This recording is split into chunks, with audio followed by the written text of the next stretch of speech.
So joining us now on Open Book, a dear friend and a wonderful entrepreneur, best-selling author, New York Times best-selling author, the co-founder of AOL and Revolution, writing an amazing book for our times, The Rise of the Rest, How Entrepreneurs in Surprising Places Are Building the New American Dream. It's such a timely book for so many different reasons, but as we think about our country and we listen to the media, we sometimes miss the great entrepreneurs, large and small in the country, the great micro innovations that are taking place around the country. And Steve, thank you for doing the homework on this. But let's go to you for a second before we get into the book. Let's head back into the 80s when you started AOL. This is before you were making pineapple pizza for Pizza Hut, I guess, or right around the time, right after that, I guess. You started AOL in 1985. Only 3% of the people were online. You grew up in Hawaii, but you were in Washington. So you are in the book, weirdly, right? Because that's you. You are rising from the rest with some no-name company you're calling America Online, but it becomes this transformational business. Everybody has an AOL account. That's my vintage, at least. Maybe you're not my kids, but I still my AOL account tied to my Amazon. So there you go. Tell us about that. Tell us about your start, sir. Yeah, it was an interesting journey. I was born and raised in Hawaii, as you mentioned, went to college in Massachusetts, and knew I wanted to get into the internet. I graduated in 1980, but there was no internet companies to go to back then because it was still more of an idea. And venture capitalists certainly weren't backing 21-year-old kids back then. So I ended up working for Procter & Gamble in Ohio for a couple of years, then Pizza Hut in Wichita, Kansas for about a year, and then moved to the Northern Virginia area to join a startup that promptly failed. But thankfully, two of the people I met there, Jim Kimsey and Mark Serif, and I co-founded America Online AOL in 1985. So that was the path, a little bit circuitous, but I knew what I wanted to do. It just took me a little while to get on that path. But I think some of that experience, as you referenced, both growing up in Hawaii and even starting a company in Northern Virginia, where there really was no startup hub, there really was no venture capital, and it gave me an appreciation for some of the challenges of entrepreneurs all across the country. And that's really, I think, animated a lot of our work, both as investors over the last decade, as well as sort of champions of regional entrepreneurship, and ultimately led to writing this book. Okay, so before we get to the book, what did you see? Because you write about the visions that people have for their companies. 3% of the country's online. No one's really using it as a format. What did you see that other people didn't see? And what were you looking at from, let's say, 85 to 95 to 05? What were you thinking? Well, in 85, we were just trying to raise the initial capital, get started. We were able to cobble together about $1 million from venture capitalists in New York, San Francisco, Chicago, Toronto, none of it from the Northern Virginia, Washington area. That got us going. We established some partnerships with some of the major PC manufacturers. Back then, Commodore was big, Radio Shack was big, Apple, IBM were of course, big. And those partnerships really got us going. And then about 5 years into it, we kind of relaunched it as America Online as our own brand name. Before it was kind of white label partnerships with those PC manufacturers. And I think what made us successful in retrospect was we really had a partnership bias. We didn't want to go it alone. We wanted to partner with major players who could accelerate our creating awareness and marketing trial, things like that. And also, we, from day one in 1985, thought that the killer app of the internet was people. So we focused on a lot of what's now we think of as social media, things like message boards, instant messaging, chat rooms, all that kind of stuff that allowed people to connect with each other. At the time, our competitors were focusing on content, focusing on commerce. We were focusing really on community, also really focused on ease of use, trying to make it easy to use, useful, fun, and affordable. And so that focus on the consumer, focus on community, and focus on partnerships really took us from a fledgling startup that most people weren't paying attention to the first internet company to go public in 1992. It was we raised $10 million, Anthony. You'll appreciate this, at a market value that day of $70 million. Nobody knew or cared about what we were doing. 7 years later, that $70 million went to $160 billion. So it was actually the best performing stock of the decade. And that's when we decided to merge with Time Warner, and I stepped aside as the CEO. So it was a great journey. Well, this is before you and I knew each other personally. I was on the sales desk with a guy named Michael Perek. Yep, You remember Michael Perek? Of course, okay, he was one of the research analysts covering us. Exactly. So he was so excited about your business. He said, listen, I no longer want to be a salesperson.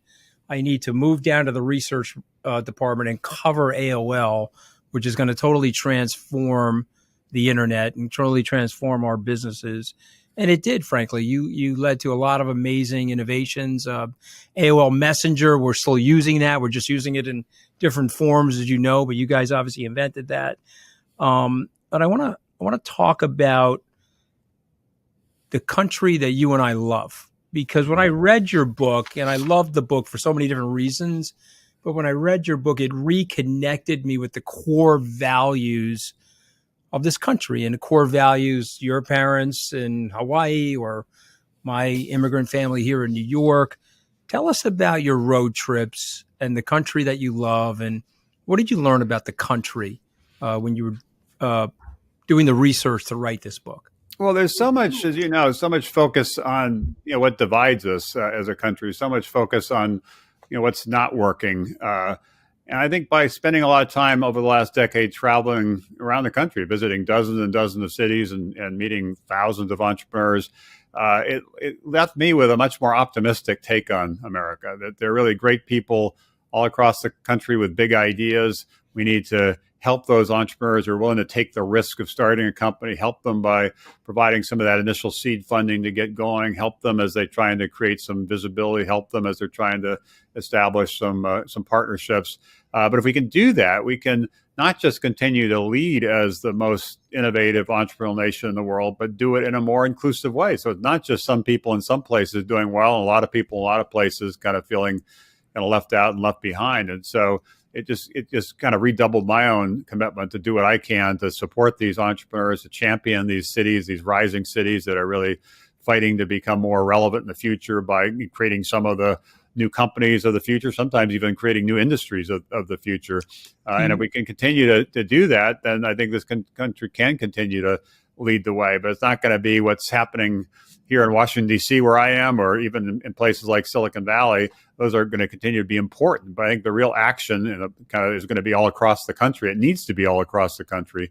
And the big surprise to me when I got into this work over a decade ago was that while small businesses are very, very important, and big businesses like Fortune 500 kind of companies are very, very important, new businesses that are under 5 years old, essentially startups, are the biggest job creators in our economy.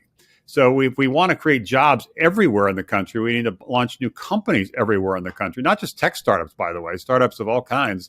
And that's what we're trying to do with the Rise of the Rest. Well, do you see yourself, Steve, in some of these entrepreneurs that you met?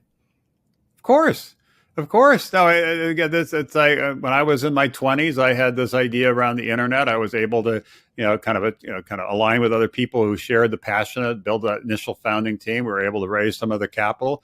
It was a struggle. A couple of times in that first decade that we almost hit the wall, had to go through layoffs. It was, looked kind of dire, but we kind of fought through it and eventually came out the other side. And at our peak, about half of all the internet traffic went through AOL, and it was the most valuable internet company. So it was a great journey. It was kind of a roller coaster, and that is the story of most entrepreneurs. It's, as you well know, it's rarely an overnight success. It's usually 10-year in the making overnight success. 100%. I've got tired tracks, hearing their stories, and sometimes championing their successes, but also helping commiserate with them a little bit when they're having some struggles.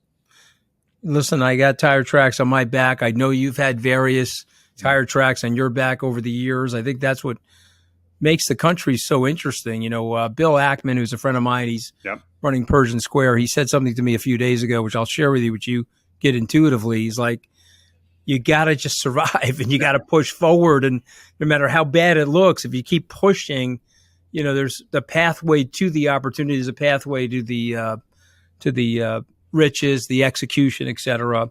You talked to 40 entrepreneurs in the book. And I know you wanted to include many more, and you write about this. Tell us why you narrowed it down.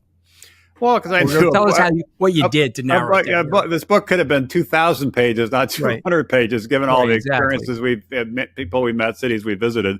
But we just wanted to obviously make it more digestible and create a narrative that people hopefully would find compelling. So we did have to kind of added a lot of things we wanted to include in the book. But some of the cities and some of the companies and some of the stories that I found interesting. I start off the book, as you know, in Detroit, which is where we did our first bus tour, 10 years ago almost. And it's amazing what's happened in Detroit. 100 years ago, it was the most innovative city in America. The car was the hot technology of the day. It was kind of the Silicon Valley of its time. It's the fifth largest city in America, going gangbusters. And then over a half century, lost 60% of its population. And the year before we rolled in on our bus, the city of Detroit declared bankruptcy. So it went from being this dominant innovation city to being, essentially bankrupt. In the last 10 years, it's really fought its way back. We back companies like Shinola and StockX, and there's, both those companies now have over 1,000 employees in downtown Detroit, and it's really giving people more hope and sense of possibility in Detroit. So that was interesting to see. We also found companies like in Atlanta, a company called Hermeus that's building a Mach 5 engine. So you can go from Atlanta to Europe in like 90 minutes. And the Air Force, not surprisingly, is a big customer of theirs. The fact that that company is in Atlanta, not in, say, Silicon Valley, I think is striking. Or not far from where I am now here in Washington, D.C., in Richmond, Virginia. There's a company called Temper Pack that we backed that created essentially sustainable packaging, trying to rid the world of styrofoam. It's important from an environmental standpoint, but it's also important that pharma companies can get their drugs to people and keep them cold, and food companies can get food to people and keep them cold. But we need something other than styrofoam. The team there decided to build that company to create more of a sustainable solution to packaging, and do that in Richmond or in Baltimore. This company Catalyte is basically using AI, which a lot of people are scared of, to essentially help people understand what their real talent might be. And for a lot of people, nobody talked to them when they were a kid about what, coding or some of the, that kind of career path. But if you're Catalyte, you take a test and you do well on the test, Catalyte will put you through a program at their own expense to teach you coding and then place you in a job. And so it enables people. I remember one was a UPS truck driver that nobody talked to him about coding when he was growing up, and suddenly he realized he had that skill, got retrained, and was making I think it was more than 2 times more in terms of his salary once he got the Catalyte training. So these are stories of entrepreneurs in different cities, building companies that are disrupting, reimagining different industries, and so it's not about any one company, about any one entrepreneur, about any one city. It's just, if you take a step back, it's a broader story of this next chapter of America. I think, it's so well said. You mentioned AI. It's very topical. Just 30 seconds, if you don't mind. Should people be afraid of AI? What's your opinion? Yeah, I think there should be some concern about any new technology, but at the same time, try to focus on the positive, figure out what are the things that it can do that can move things forward in different sectors. I think we're beginning to have that conversation. AI, as you know, is something that's been building for really 40 years. It just became something in the last few months because the success of ChatGPT became much more got a lot more attention. So now we're starting to have a conversation about what can the technology enable, what should the guardrails be in terms of kind of government policy, so that you get the benefits of new technologies like AI or robotics or other technologies, while also hedging against some of the downsides. I'm glad we're now having that conversation. Yeah, listen, I have to confess that I'm addicted to ChatGPT. I can't tell you the questions. It is pretty good. It is pretty good. I'm addicted. I mean, and I could have, my producer and I didn't, but I could have said, "Hey, ChatGPT, what question should I ask Steve Case on the rise of the rest?" I'm sure it would have been better than the ones I'm actually asking. But I read your book and loved your book, so I wanted to focus on the things that I found so interesting in the book. Let's go to some of these stories. Let's go to Dallas, Texas. Some of the people that you found there, and some of the ideas. And I guess this is a very hopeful, aspirational book about America, actually. This is a book that Americans need to read to remind themselves what the better parts of this country, the better parts of our angels are really like. So what was going on in Dallas, Texas that you discovered? Well, it's true with all these different cities. As I said, it's not any one or two cities. It's really dozens of cities. In Dallas, it's historically been around kind of legacy industries, oil and gas, things like that. But Dallas, as well as Houston, San Antonio, and of course Austin, there's a lot of momentum around some of these new technologies, some of the industries of the future. We back several companies in the region, including Nixon, which is basically reimagining apartments so that you can basically move into an apartment and have it all set up for you. If you're only going to be there for 6 months, you can move somewhere else and not have to worry about storing the furniture or reselling the furniture. It brings kind of a hospitality lens to the apartment business. Or Canaris, which is focused on helping companies understand how to move more towards diversity, equity, inclusion, and track things with metrics and different kinds of businesses. So there's just a variety of different things that are happening in these different cities that are really giving me hope for those cities and also hope for America. Louisville, Kentucky. Louisville, Kentucky is another example of a city we've actually been back to twice. We went there the first time, and they led an effort and led the mayor and the university president and some other leaders in banking and so forth to get the bus back again. And there's some amazing companies that are scaling there, not too far from Louisville, in a different part of Kentucky. There's a company we backed called App Harvest that is basically focused on indoor agriculture, the largest indoor controlled environment agriculture in the country. And they picked that area because it's really well situated in the country. But 80% of the American population is within a 24-hour drive of where they're headquartered, and they're using 90% less water. So it ties in with a sustainable solution, and it's just healthier in terms of the fruits and vegetables that they're growing. And the other thing that's striking about that is the area where they built this very large production facility is Appalachia, which for decades has struggled with job loss and even a loss of hope.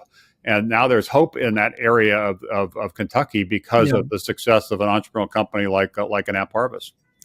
There's a very old investment banker, not old. I mean, he's only 70, but he went to jail for insider trading. His name was Dennis Levine. I don't know if you remember Dennis. I do remember it. He has started something called Water Garden Farms, which is in your neck of the woods in Virginia, and he's producing 6x. It's indoor agriculture. He's producing 6x the produce, making packaged salads for people indoors. Everything you just said, less energy, more efficient, 24-hour cycling process. So there's continual harvesting. You don't have to wait for the boom bust climate conditions to create the produce.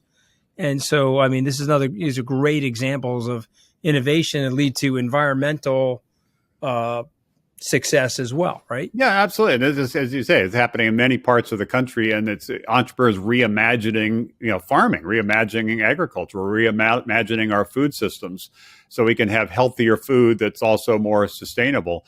And it ties in with one of the real battles that's brewing and getting some attention now. We'll get more in the coming months. Essentially, battle over water rights in the western part of the country. Colorado, California, there is Arizona. There's limited water, and not everybody can get the water they need. And some of the water, a lot of the water right now is going to agriculture in California. Obviously, that's important, but some of these new solutions that allow you to do agriculture in other parts of the country and with using 90% less water are going to become increasingly important. Right. Well, we both agree on that. How about Puerto Rico? What did you find in Puerto Rico? Well, Puerto Rico is interesting because Jose Andres, the chef who started a number of restaurants, Jaleo and others, but also started World Central Kitchen, and is really even been nominated for a Nobel Peace Prize for his work around the world. He has been really loyal to Puerto Rico and in terms of helping them in their recovery. And so when he's been a friend for 20 years. When he heard we were doing these Rise the Rest bus tours, he said, you got to come to Puerto Rico, and he would agree to kind of host it. And so we were there probably now four years ago, something like that. And there's still some recovery issues going on because some of the issues they've had with hurricanes and other natural disasters. But there's a really spirit of possibility there. People are focused, going back to the agriculture side. How do they become more self-sufficient? Almost over 90% of their food is imported from outside of Puerto Rico. So how do they use their own land to grow food and create more sustainability, which will hedge against potential future kind of climate risks that they face? And again, just as we've seen in different parts of the country, there's this entrepreneurial spirit that's been flickering and it's starting to accelerate. And that's something that bodes well for this next decade. It's amazing stuff. I gotta ask you about the recent regional banking situation, because when I read your book and think about what you're saying about small businesses and the growth, you and I both know that the regional banks are a great part of the capital arterial structure for these sorts of businesses. The money center banks, they may be too small to go to these money center banks, or sometimes you need a local banker to help you get your financing.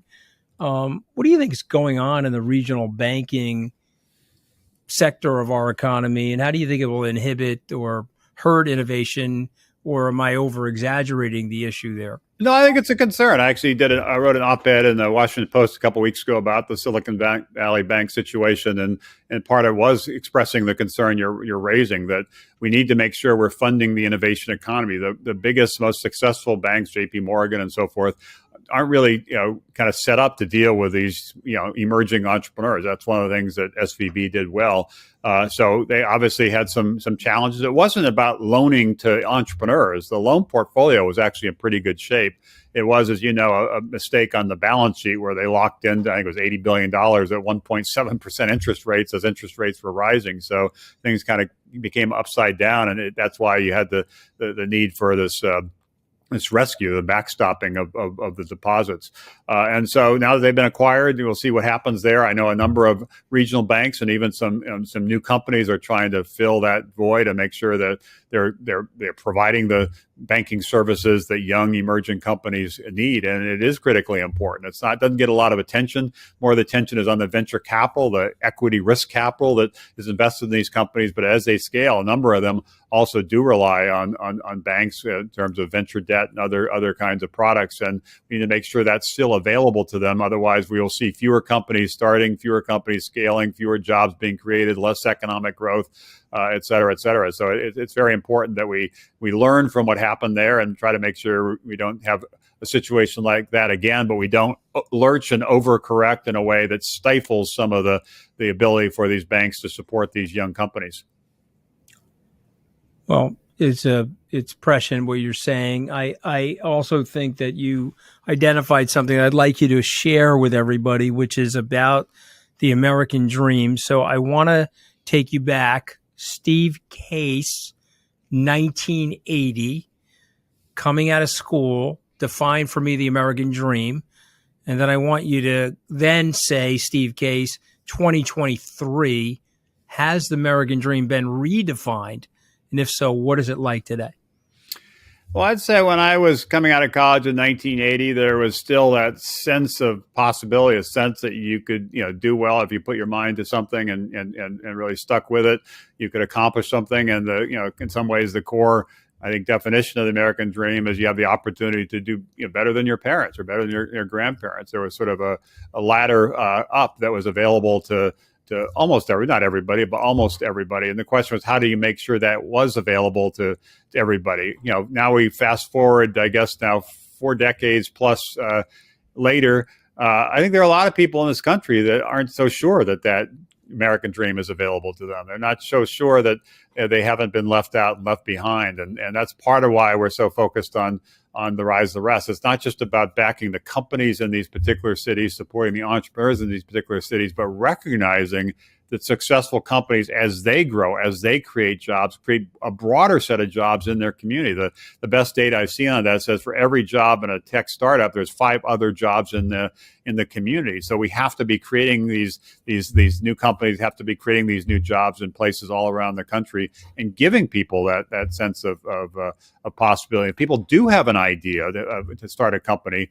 Most people do not have money. Most people do not have friends and family that have money. How do you make sure they too have a shot at building a company and a shot at that American dream? So I'm still optimistic. I know, as you are, about America and the future of America. I've been chair of the Smithsonian Institution for the last few years, and we're planning for America's 250th birthday in 3 years in 2026. It's something that's getting a lot of attention. How do we celebrate what got us to now, but also make sure we're leaning in the future? And I remind people, what got us to now was, 250 years ago, America itself was a startup. It was just an idea, and a pretty fragile idea that, like many startups, almost hit the wall. But thankfully, we were able to power through, persevere, and went from this fledgling nation that most people around the world didn't think would survive to the leader of the free world, because we have the leading economy in the world. And that wasn't an accident. That was, as you know, the work of entrepreneurs who led the way in the agricultural revolution, led the way in the industrial revolution, more recently led the way in the technology revolution. How do we continue to lead the way in a world that is more competitive? We're obviously seeing, global battles around innovation, entrepreneurship with China and other countries. We need to win that battle, but we also need to do it in a more inclusive way that brings along more people and more places within our country, and allows everybody everywhere to have a real shot at that American dream. So it's interesting because, you've lived in Steve. I could only last 11 days in Washington. Okay. And then I was blown out like a James Bond villain in the old Aston Martin in terms of the way I got ejected. But you are smarter than me. You you got close enough to politics, but stayed out of it. But I do believe that our political system was the petri dish for all of this. It was the checks and balances in the system, the separate but equal powers, the diffusion of power at the top led to a fairness, if you will, a trust in our laws. There was no autocrat that on his or her whim was going to change the laws. So we were able to put our contracts in place and able to keep things going directionally. And I'll just share this with you to get your reaction. I was in a con law class at Harvard with Larry Tribe. He asked people what the most important part of the Constitution was. My friend, who was a lot smarter than me, went on to clerk for Justice Scalia. He said it was the Commerce Clause. And Tribe didn't like that. Tribe was a Fourth Amendment guy. But he said, why the Commerce Clause? He said, well, we didn't tax each other for interstate commerce, a result of which we accidentally created this continental free trading bloc with one currency through this incentive to create more and more commerce, which ultimately, in this gentleman's opinion, led to our freedoms. Our Bill of Rights come from the economy. The strength of the economy allows us to be free. I guess why I'm bringing all this up, you live in Washington. You see the hysteria, the tribalism. Is there a way to break that fever, sir? Is there a way to ring the bell of these people and call for a renewal and a recognition that the first name of the country is united? It's not the tribal states of America or the disunited states of America. How do we put it back together so we can go another 250 years? Yeah, I do worry about this, and even wrote about it in the book. I think there are a lot of challenge, a lot of threats to America, but the biggest one is exactly what you're describing. It's sort of a battle within the country. It's not a battle with external factors, other countries, and we need to figure out some path forward that does unite us. That there's a lot that should unite us. A lot of things we should jointly celebrate. Of course, there are always going to be political differences, but we need to focus on the areas where we can work together. Thankfully, in this area, innovation, entrepreneurship, it is something that gets bipartisan support. A decade ago, I worked with then President Obama and Eric Cantor and many others on passing the Jobs Act, Jumpstarting Our Business Startups Act. More recently, I worked last year on the Chips and Science Act, which allocated $10 billion for regional hubs. focusing on innovation, entrepreneurship, job creation, economic growth is an opportunity to bring people together. And so that's why I spend so much time on that, not just supporting the entrepreneurs, but also trying to advocate for strong policy that is supportive of innovation, but also can help make sure America continues to lead the charge. And as we travel around the country, interestingly, doing our bus tours, we often have governors, mayors, senators, others with us. And if it wasn't for the fact that I read my briefing documents, I wouldn't know which are Republicans and which are Democrats. When you're out in the middle of the country and you're talking to entrepreneurs and you're talking about building stronger communities, it's not a partisan issue. And so looking for more opportunities to do that is important. I have done some work in the past, including over a decade ago with a bipartisan policy center trying to figure out ways to unite the country. Did testify in the Senate over a decade ago around immigration reform so we can win what's now a global battle for talent. We need to focus on those issues, and we can only do that with a more of a bipartisan mentality. And hopefully a path forward is less and less of a divide that separates us and more looking for the common ground that unites us. You want to run? No, I think I'll pass on that. Others are more charismatic to win and have more patience to govern. So I'll just be a kind of kibitzer on the sidelines. I met your wife 15 years ago at the Sun Valley conference. She's not going to let you run. Just give you the heads up, okay? I don't think you want to run. I'm just making a joke, but my wife would. I mean, my wife's political policy is castration if I ever attempt to do anything like that. So, I mean, that's a non-starter. I ask our authors. I usually go through 5 subjects and ask our authors to give me a quick sort of. Blink sort of response. So let me go through. I went through your book. I said, okay, here are 5 things I want to talk to you about. Let's start with policy. Well, as I write about the book, I think this next chapter of innovation, because we're going to be reimagining healthcare and food and agriculture and education, and a bunch of things that we've talked about. Governments are going to matter more. And, entrepreneurs don't like to hear this because they worry that regulations will slow things down. And I obviously share some of that concern. But when you're dealing with such fundamental aspects of our lives, like how do we, what drugs should we take or what medical devices should be authorized, there's going to be more of a connection with government and regulations. And we also have to recognize some of the great innovations, including the internet that got me started, was funded by the government, funded by the defense agency, DARPA, half a century ago. So rather than just complain about how government screws things up, I think we need to lean into that and figure out what can government do that can actually speed things up around investing in R&D, accelerating some of the technologies of the future, doing it in a more inclusive way, which is why the regional hubs are so important. So I think policy is going to become more important in the next 10 or 20 years than it was in the last 10 or 20 years. I think it's so well said. It has to be more about what's right or wrong for the country and right or wrong for American entrepreneurs, and less about left or right. It seems like we're too tethered to those positions based on our partisanship. But I agree with you. Let me fire this out. Which of the companies are you following the closest, or sectors? Well, with Rise the Rest, we also at Revolution, we have the Rise the Rest Seed Fund, Revolution Ventures, and our later stage Revolution Growth Fund. And the Revolution Growth Fund has backed a number of companies that have gone public, like Clear, the biometric security company that gets you through airports, or Sweetgreen, fast casual concept, or DraftKings, which did some things in the sports tech space. Some other great companies we've backed, like Tempus, is doing some amazing things around health, precision medicine. If you get diagnosed for cancer, for example, they now have about 2,000 hospitals where they are taking the data and they allow for a more precise diagnosis of what's going on and what the treatment should be. So those are some of the companies, the later stage companies we're doing. For Rise the Rest, we've now invested in over 200 companies in more than 100 different cities, and it's really place-based. So we're investing across all sectors, and there are really dozens, including the ones I profiled in the book, that really are rising. A number have already gone public. Some are gearing up to go public, and people will be surprised by how many of these successful public companies of tomorrow are not in Silicon Valley, not in New York City, but in the middle of the country. Well said.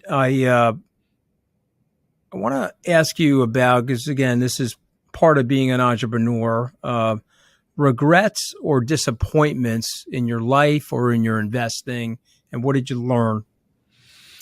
Well, a couple of things, including when AOL merged with Time Warner, which was over 20 years ago. It seemed like a great idea. Strategically, I still think it made a lot of sense. And at least from an AOL shareholder standpoint, financially, it also made a lot of sense. But we weren't able to capitalize on that potential. And AOL went from being the leading internet company by far to being kind of an also-ran. And the lesson there is it's not so much about the vision, it's about the execution.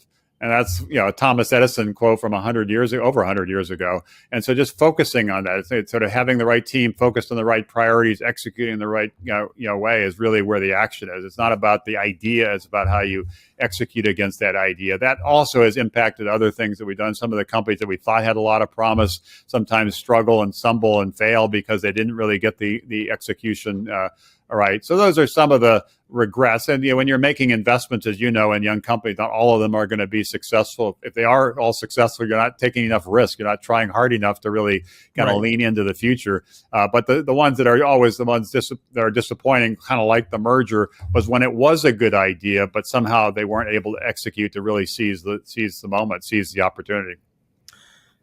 Well, I think it's well said. And I also think, you have cultural situations too, right?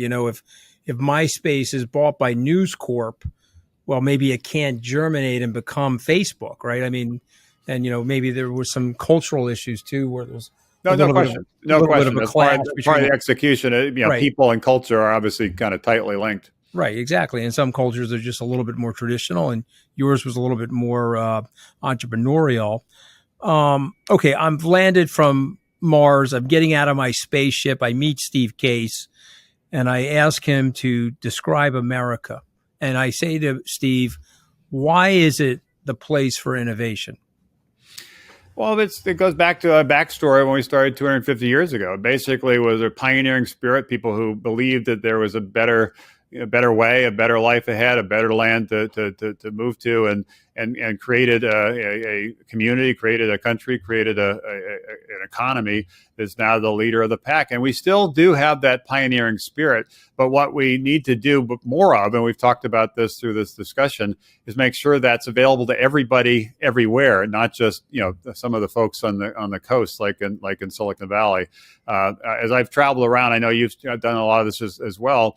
There are people that are definitely feeling dismayed, kind of angry, kind of frustrated that left out. They feel left out. They're being left out and left behind. And so how do we address that? And there are different things that need to be considered. And certainly there's a role for government there. But I think, backing the entrepreneurs are going to create the companies of the future and create the jobs of the future. And in those communities, help some of the communities that have been struggling to suddenly turn the corner and be more hopeful, I think is critically important. There was a Pew study about probably 5 or 6 years ago that said that something like 70% of Americans wake up anxious and fearful about the future. That's really quite sobering. How do we change that dynamic by giving more people a sense that there's reason to be optimistic about the future, and just remind people about why this country is special, but make sure it's that opportunity, that American dream opportunity, really is available to everybody. Yeah, I mean, listen, you bring up so many good points. I mean, you don't need to hear my blather, but we need, we had 27 amendments to the Constitution. It's a 250-year-old country, so that's an amendment every 8 or 9 years. Yet our last significant amendment was in 1965.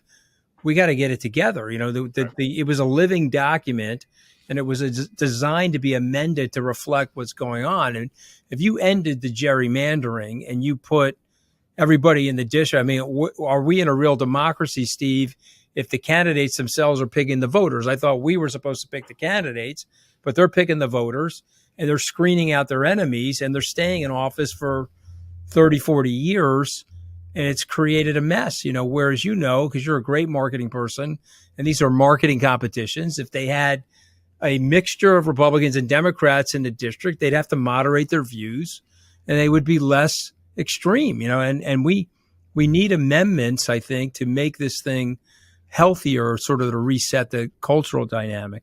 I totally agree. And obviously the fact that most people running for re-election are in quote unquote safe districts. And so that encourages them not to kind of move out of their lane, not to try to compromise. They can't break from the pack. Someone will primary them further to the left or further. Look what happened to Eric Cantor in Right. Virginia, right? You know? Yeah, totally. No, I think somehow we've the words consensus and compromise, which are the hallmarks of a successful democracy, have become black marks, and it's very unfortunate. It's true on both sides, so it's not a That's political a statement. It's bipartisan like how do we get beyond that and figure out how to solve some real problems, seize some real opportunities, and do it in a much more bipartisan way.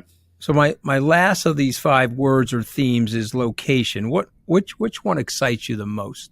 You think All of about them. America? It's like asking a parent who their favorite child is. Oh, you have a visited favorite. 50 cities and invested in Hey, 100 I cities. have a favorite. I'm fighting for all of them. Get the hell I'm out of you. fighting for all of them. You have a favorite kid. I okay? do not have a favorite I know child. my favorite I do not have kid. a favorite grandchild. I do not have a favorite city.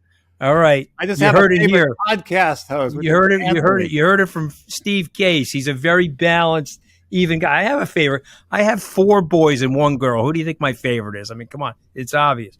All right, but I like that, and I think it's elemental to the book. You wrote this amazing book about the country through the eyes of entrepreneurship and innovation, and it's an aspirational and it's a hopeful book.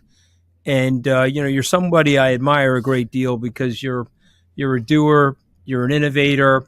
Mike Perec used to tell me this, Steve. You'll have to verify whether it's true or not.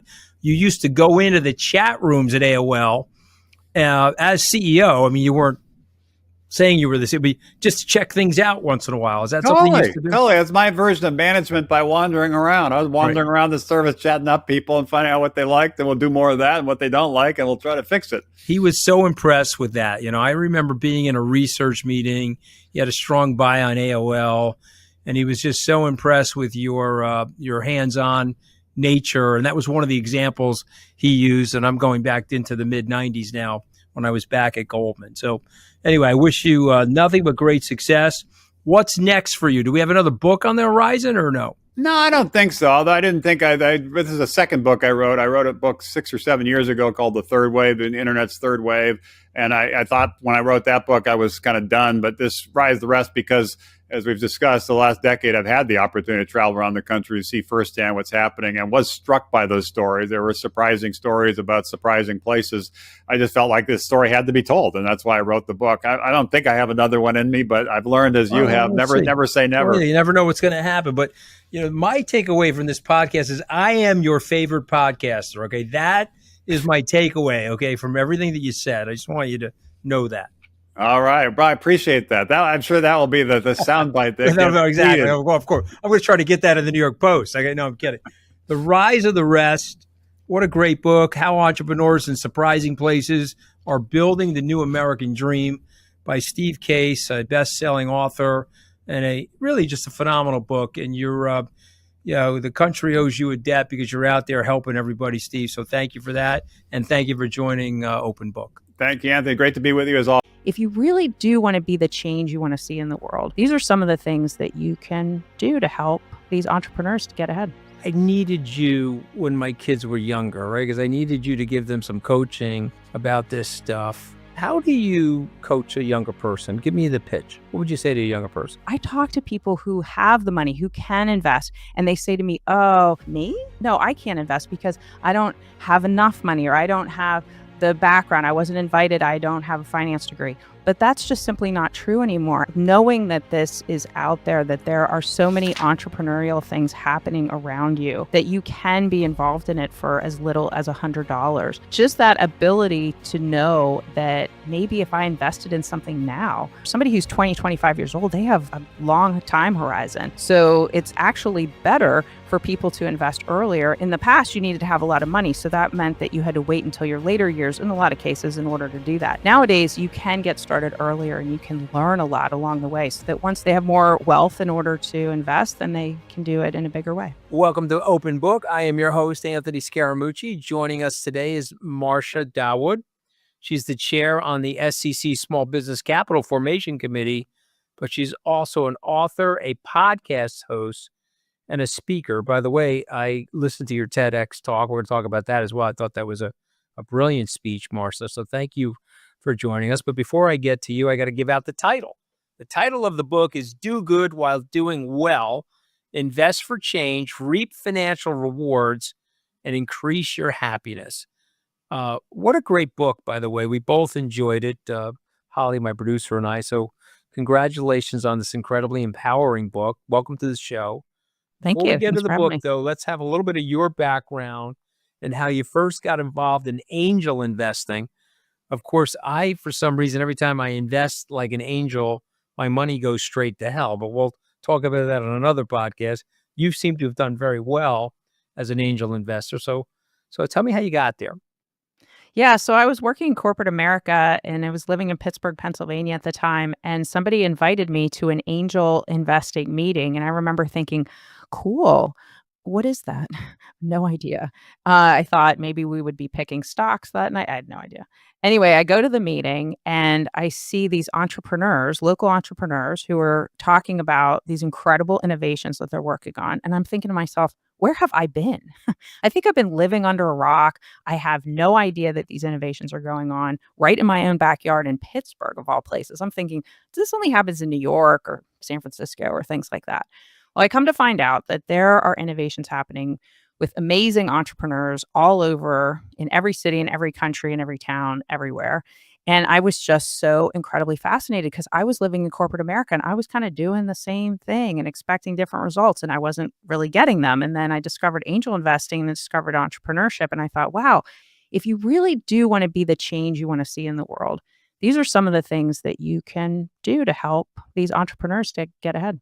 Okay, but it comes from something because you could have been, I'm just telling you, you could have been an unbelievable teacher.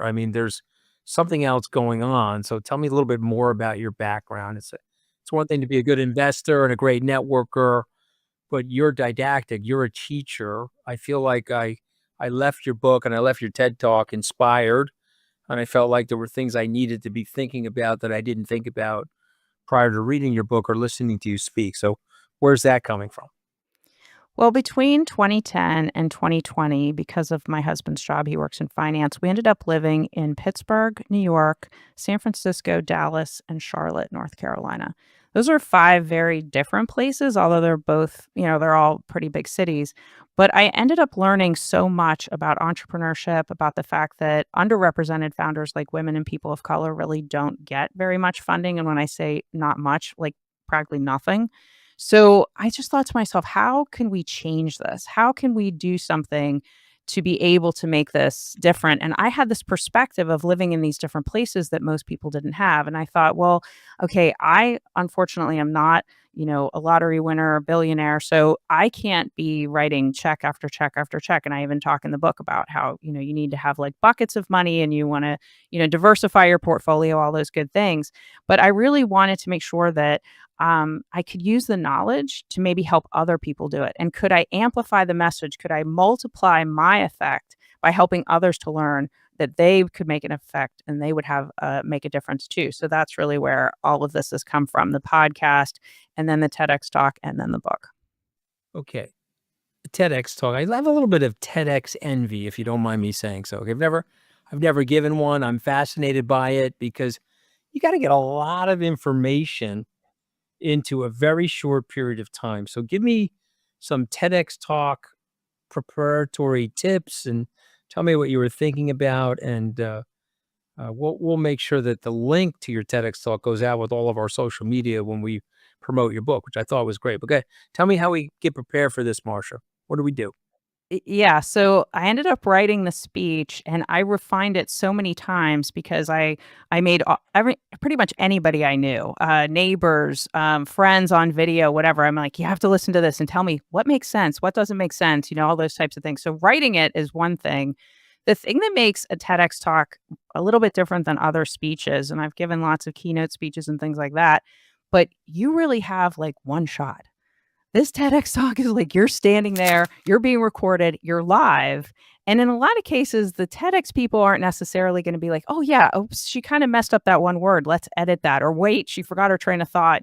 No, you have to be like on. You have to really know what you're talking about. Make sure you don't miss anything. So I found it, really exhilarating and rather terrifying all at the same time.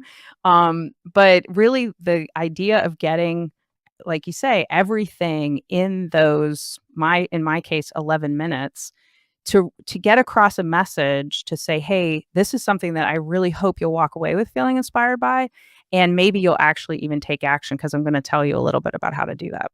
I think it's brilliant. You bring up the concept of charity and sort of rethinking charity. And basically, I agree with you actually. You're basically saying that charity is a way to make a difference, but it may not necessarily even be the primary way. You can be a great investor, you can create social good through your business and hiring great employees and creating a great culture. Take us through that mindset and take us through that counter. I'll describe it as counterintuitive because most people don't think that way, but you've opened my mind to it. Yeah. So in the TEDx talk, I actually say that, $475 billion on average are donated to charities per year here in the US. And that's a lot of money. I mean, 475 billion, lots of money. However, that is equivalent to, depending on the day, about 1% of the US stock market. So think about that. That's a very, very small amount of money to ask all of these charities to basically what? Save the world? Like cure cancer, cure heart disease, all of these things that make the climate a better place. All of these things that we're asking charities to do, but they are so incredibly underfunded. And if we really start to look at the amount of money that is going to these charities and the type of burden of the things that we're asking them to do with such a little amount of money, it's kind of crazy. And then you look at for-profit companies and they're able to, pay their people what they need to be paid. They're allowed to market, they're allowed to do all these things, and they're not necessarily lambasted the way that a charity might be.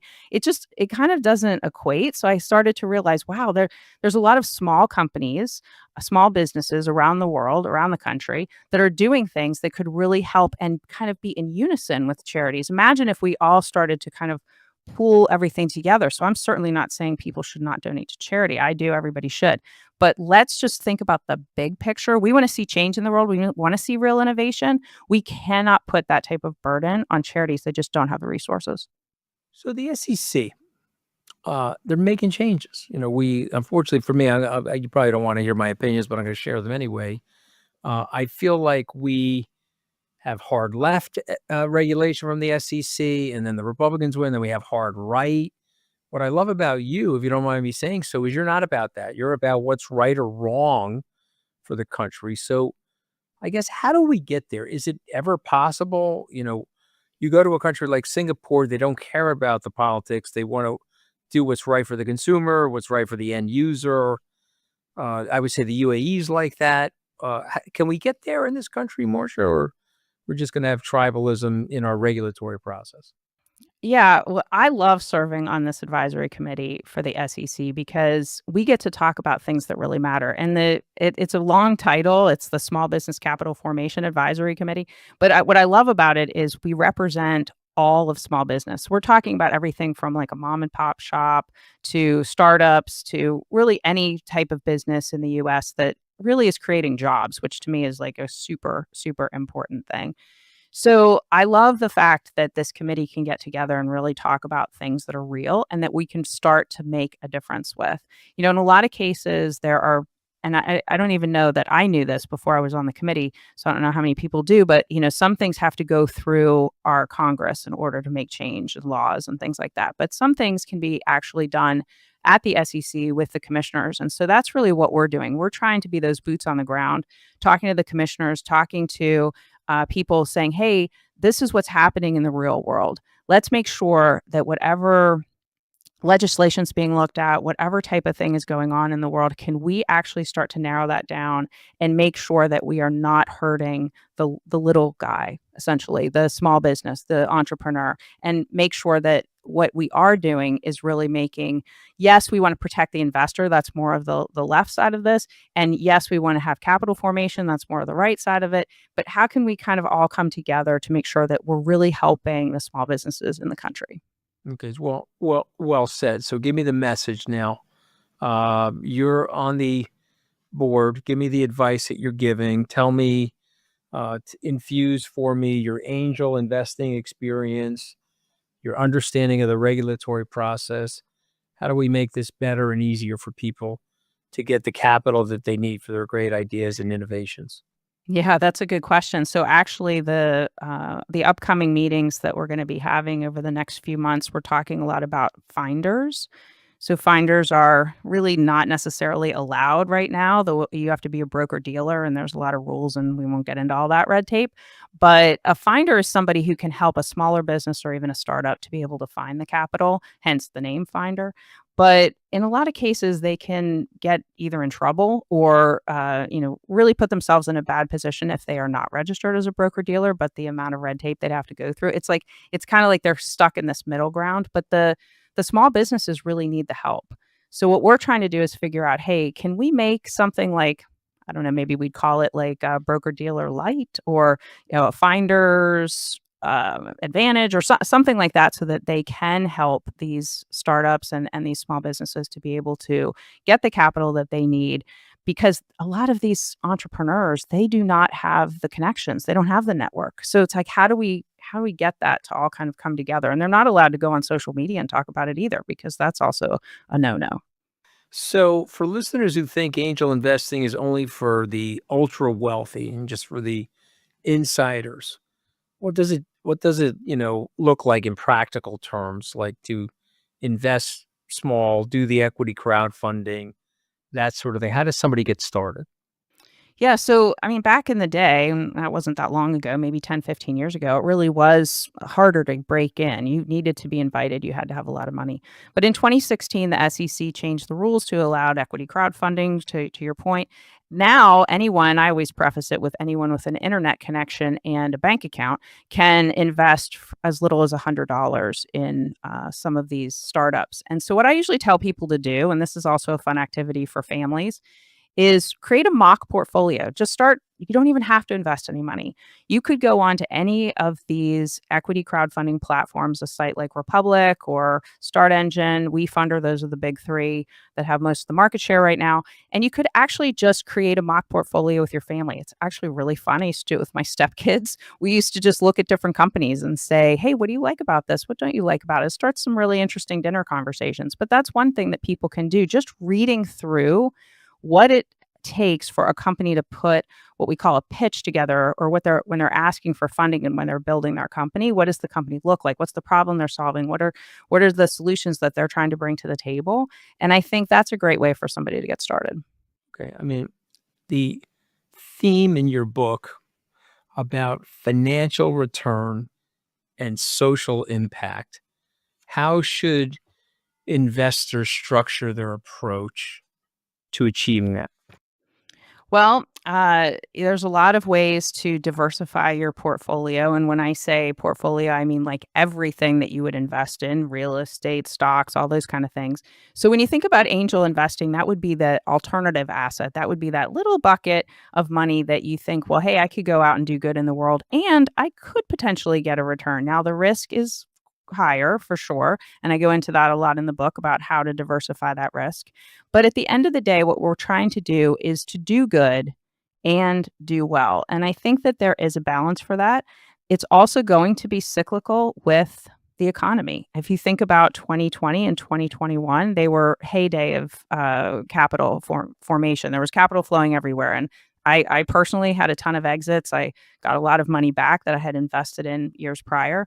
But then since 2022 until now, it's been a little dried up. So we're starting to see the M&A activity come back. We're starting to see the liquidity, but liquidity is truly the main key here. If you are investing in an alternative asset like angel investing, you are not able to just turn around and sell that asset like you would if you bought a share of Apple stock. So that's just something to be cognizant of. Don't use your kids' college money if they're 17 years old, things like that. I needed you when my kids were younger, right? Because I needed you to give them some coaching about this stuff. How do you coach a younger person? Give me the pitch. What would you say to a younger person? Yeah, I wish I had something like this or knew about this at age, 20, 25, just being able to learn about this, knowing that this is out there, that there are so many entrepreneurial things happening around you, that you can be involved in it for as little as $100. I mean, these are things that didn't exist when I was 20 or 25, but just that ability to know that I can see that maybe if I invested in something now, ooh, what could possibly happen, 10 years, 15 years. Somebody who's 20, 25 years old, they have a long time horizon. So it's actually better for people to invest earlier. In a lot of cases, in the past, you needed to have a lot of money. So that meant that you had to wait until your later years, in a lot of cases, in order to do that. Nowadays, you can get started earlier and you can learn a lot along the way so that once they do become, a little more, they have more wealth in order to invest, then they can do it in a bigger way.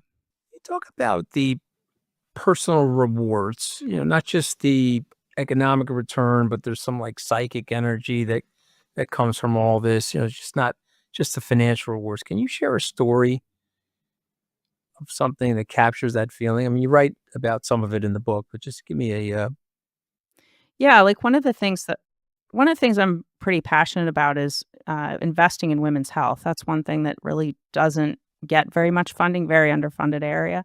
And there's a company in particular, I talk about it in the book. It's called Joy Lux, and they are a women's health company. And there's so many other things that I've gotten out of being an investor there. And one of them is that I've gotten to know the CEO quite well and learned a lot from her about how to pivot, how to build a company, how to really think about things in a different way. For example, they're a women's health company, and some of the algorithms as they've been trying to market on, various platforms have really hurt them. And, just thinking through like, wow, I had no idea that all of these different things existed. So it's not just the things that you learn, it's the people you meet, the way that you get kind of a first look at what's going on and get to know some of the things that are happening in the world. I was just talking to somebody the other day and who was talking about some pots and pans, and I'm like, "Oh, I know the founder of that company." I mean, it's just over time, it's just some really cool stuff and really neat people that you meet. how's angel investing gonna be different in the future? Well, I would love to see the private markets democratized more. And when I say that, I mean that there would be a secondary market. So imagine, like, if you think back to even the 80s or the 90s, buying a public stock was extremely laborious. I mean, you had to have a broker and you had to have an account and then you had somebody on the trading floor. There's a lot going on, right? Now we can go into E-Trade, Robinhood, and we can do trades in seconds. And if we want to reverse the trade, we can do that in seconds too. It's like amazing. Who would have thought that that would have been possible back in the 80s and 90s? So now I think about it and I think, oh my gosh, the public or the private markets are so much bigger than the public markets. There's so many companies out there. Imagine if we could have a secondary market, if we could let this be open to so many people, and then we would really start to see the change in the world. I talk to people who have the money, who can invest, and they say to me, "Oh, I can not me?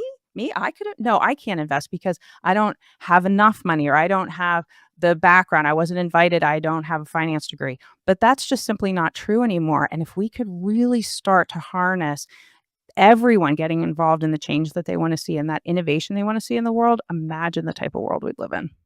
This is another question I've been dying to ask you. You could have like a huge venture capital fund if you wanted.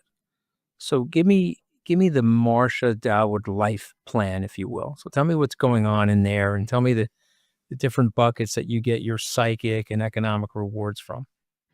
Yeah, I mean, well, I have a venture fund, Mindshift Capital with Heather Henyon, who's the founder, and we've done some amazing things. And so, and I, you're right. If that was the path I wanted to take and have it be all about Marsha, sure. But You're less greedy than me, Marsha. That's what I'm getting at, okay? And I'm enjoying that about you. But go ahead, let me hear this. well, I also think about it like there are so let's just use women focused funds for a minute. There are so many female GPs that are out there trying to raise funds and they can only get to 5 million, 10 million, very small dollar amounts compared to like what they really need, which is the hundreds of millions, the billions of dollars. So I feel like, where can I take the knowledge that I have from all of the things that I've done? Because I was one of those people that just decided, like, I don't know how to do this, so I'm just going to do it and try it. Let me be on an investment committee. Let me try diligence with this. Let me run this angel group. Let me like start this venture capital fund. Like all of these things, just because I was like, I just want to try to do it.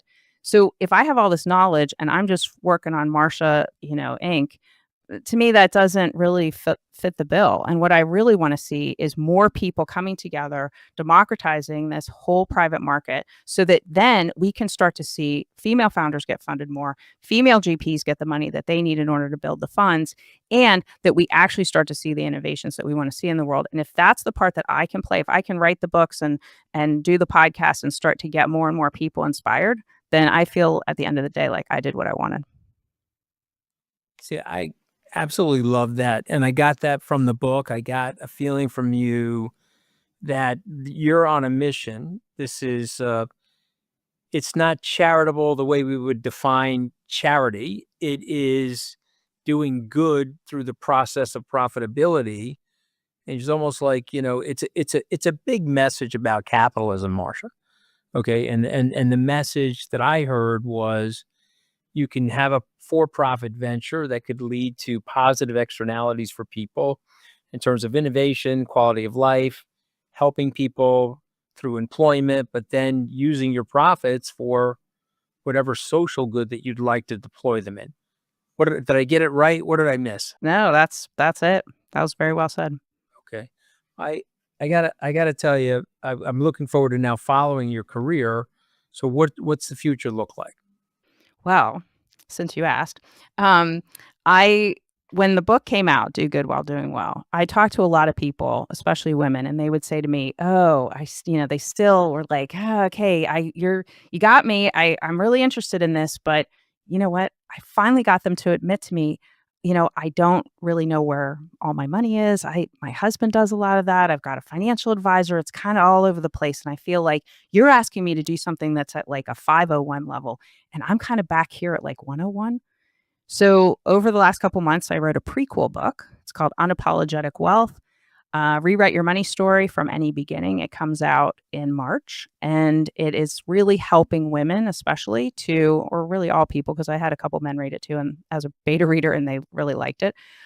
It's really trying to get people to think about their money, what they're doing with their money, and how they can align their money with their values in order to create the things that they want in the world and the life that they really love. It's so well said. So I've got 5 words. You probably haven't listened to my podcast before, but if you I have, did. I have listened to your podcast, and I was wondering what my 5 words would be. okay, good. See, now flattery will get you everywhere with me, Marsha. Okay, I'm loving the fact that I finally found one author to actually listen to the podcast. I did. Loving this. Okay, ready? Ready. Angel investing. Angel investing is a vehicle in order to get people to be able to invest in the change that they want to see in the world. Impact.